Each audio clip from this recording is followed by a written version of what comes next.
আজ এখানে তাপমাত্রা প্রায় 97 ডিগ্রি ফারেনহাইট। এত গরমে আমরা যেখানে একটু ঠান্ডা জায়গা খুঁজছি, সেখানে আমার বাগানের সবজিগুলো কিন্তু এই গরমে যেন আরও দ্রুত বেড়ে উঠছে। তাই সকাল সকাল বাগানে চলে এলাম, দেখি আজ কি কি সবজি হারভেস্ট করা যায়। কিন্তু দেখেন, আমরা বাগানে যেতেই মিকিও হাজির আমাদের সাথে। এই গরমের দিনে বাগান থেকে ফ্রেশ সবজি, তারপর ইটালিয়ান আইস, আর সবশেষে সেই সবজি দিয়েই রান্না। চলুন তাহলে আজকের গরমের দিনটা একসঙ্গে কাটাই।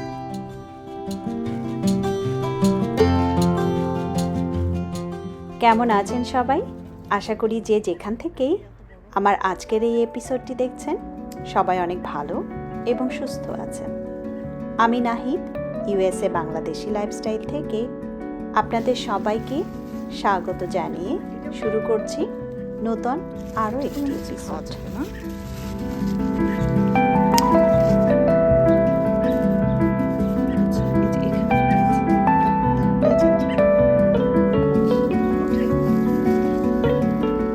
প্রায় প্রতিদিনই 2 থেকে 3 বার আমার বাগানে আসা হয়, কারণ এই গরমে একটা জিনিস খুব ভালোভাবে লক্ষ্য করছি, সবজিগুলো যেন প্রতিদিনই একটু একটু করে বদলে যাচ্ছে।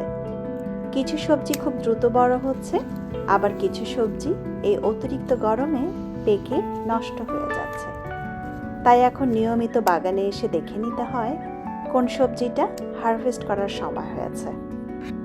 অথচ এই বাগানটা যখন মার্চের দিকে শুরু করেছিলাম, তখন এক একটা করে বীজ লাগানোর সময় চোখের সামনে কত স্বপ্ন দেখেছি, কত পরিকল্পনা করেছি, এবছর কোন কোন সবজি লাগাবো, কোনটা ভালো হবে, কোনটা দিয়ে কি রান্না করব।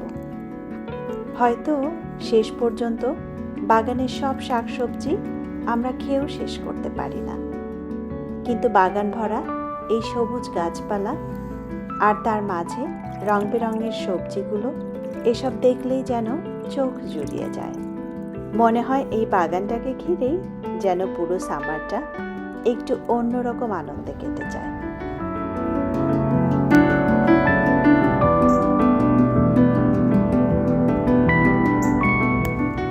গাছগুলোর বেড়ে ওঠা দেখা, নতুন ফুল আসা, ছোট ছোট সবজি দেখা, এসবের মধ্যে একটা আলাদা শান্তি আছে।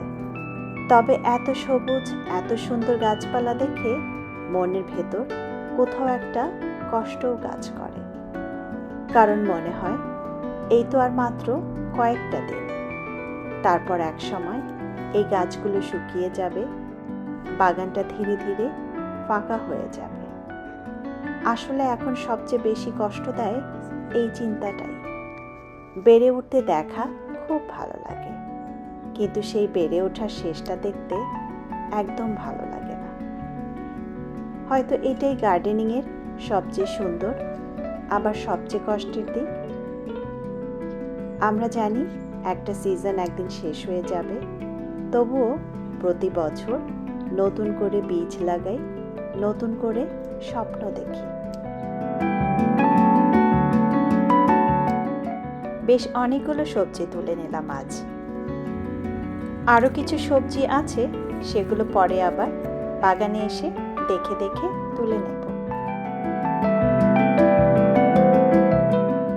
একদিনে তো আর এত সবজি খাওয়া সম্ভব না, তাই এর বেশিরভাগই পরিষ্কার করে ভালোভাবে প্রিজার্ভ করে রেখে দেব, যাতে পরেও ধীরে ধীরে ব্যবহার করতে পারি।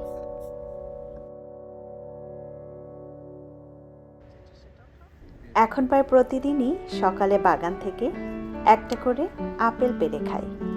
সকালে একটা আপেল দিয়ে দিন শুরু করাটা বেশ ভালো একটা অভ্যাস। আপনারা নিশ্চয়ই জানেন, একটা মিডিয়াম আপেলে প্রায় 4 গ্রাম ফাইবার থাকে, আর খোসার মধ্যেও বেশ কিছু উপকারী প্ল্যান্ট কম্পাউন্ডস থাকে। তবে সবচেয়ে ভালো লাগে যখন নিজের গাছ থেকে পেড়ে ফ্রেশ একটা আপেল সঙ্গে সঙ্গে খেতে পারি। সত্যি বলতে, গাছ থেকে পেড়ে খাওয়া এই ফ্রেশ অ্যাপেলের স্বাদটাই যেন একদম আলাদা। এদিকে দেখুন, আমাদের মিকিও আজ আমাদের সঙ্গে বাগানে চলে এসেছে। আজ এখানে টেম্পারেচার প্রায় 97 ডিগ্রি ফারেনহাইট। ঘরের ভেতরে গরমে মিকি যেন হাঁপিয়ে উঠছিল। বাগানে গাছের পাশে মাটির কাছাকাছি তুলনামূলক একটু ঠান্ডা লাগছে। ভাবলাম ও আজকে একটু নিজের মতো খোলা বাতাসে বাগানে ঘুরে বেড়ায়। মিকি,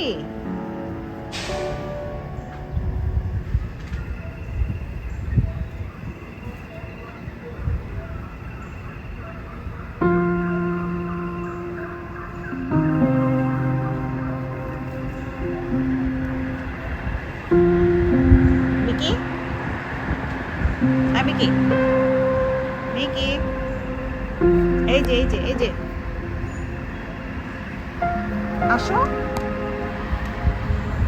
বল খেলবা?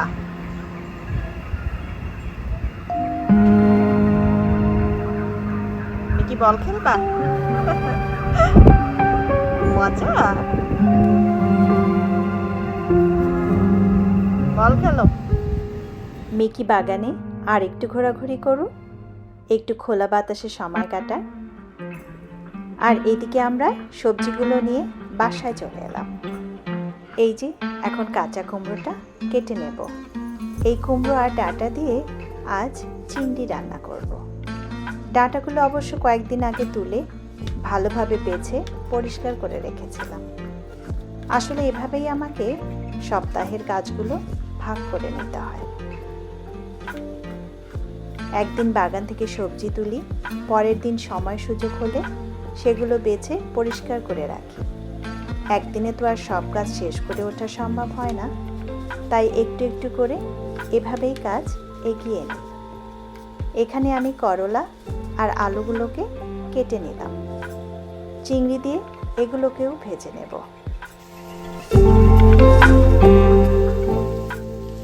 এদিকে রান্নাটাও শুরু করে দিলাম। আজ খুব সাধারণভাবেই অল্প মশলা দিয়ে রান্না শেষ করে নেব। এত গরমে আর বেশি কিছু রান্না করতে ইচ্ছে করছে না, কারণ রান্না শেষ করেই আমাকে আবার বের হতে হবে আমাদের স্টোরের জন্য ইটালিয়ান আইস কিনতে।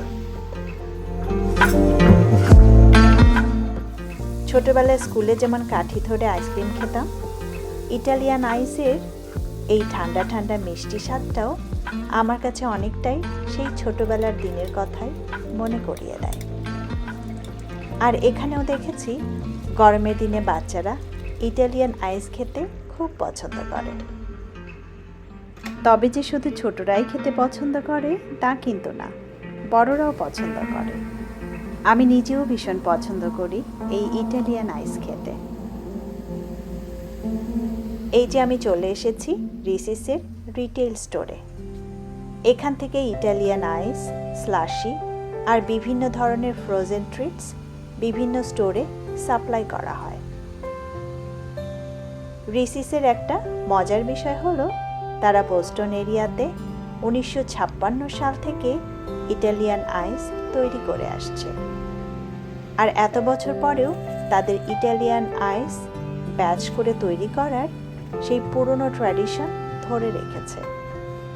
আমাদের বাসার কাছে হয় আমি প্রায়ই নিজেই এখানে চলে আসি আমাদের স্টোরের জন্য ইটালিয়ান আইস আর স্লাশি নিয়ে যেতে। এতে একদিকে সময়ও বাঁচে, আবার নিজের চোখে দেখে পছন্দের জিনিসগুলো নিয়ে যেতে পারি।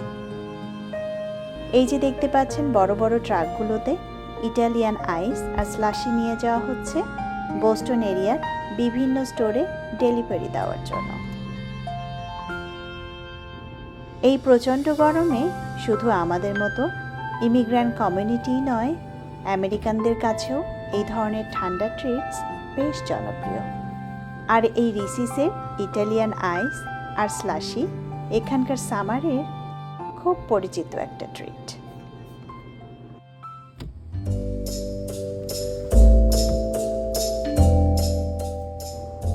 আপনাদের সঙ্গে কথা বলতে বলতে এই যে স্টোরের জন্য 4 বাকেট ইটালিয়ান আইস নিয়ে চলে এলাম। এবার ভাবলাম নিজের জন্য 1 গ্লাস ম্যাঙ্গো আইস নিয়ে নিই। ম্যাঙ্গো ফ্লেভার আমার ভীষণ পছন্দের। বাইরে প্রচণ্ড গরম আর হাতে 1 গ্লাস ঠান্ডা ম্যাঙ্গো আইস কেমন যেন ছোটবেলার সেই স্কুল জীবনের কথা মনে করিয়ে দিচ্ছে।